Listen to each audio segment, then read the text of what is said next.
So moving across, I can see an eye pattern, Steve. Yes, Hey, sir.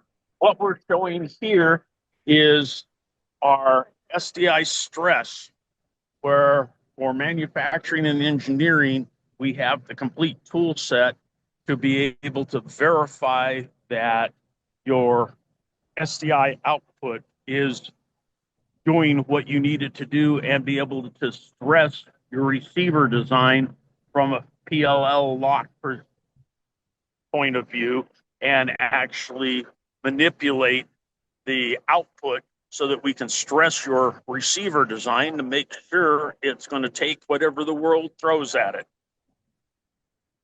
I mean this is just absolutely critical for any manufacturers of broadcast equipment, isn't it, Steve? That Yeah. you've got to be able to test above and beyond, the parameters that your customers are going to be using.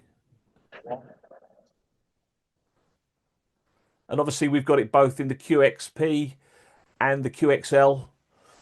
So whatever form factor is most convenient for manufacturer's operation, we've got a tool that fits their requirements.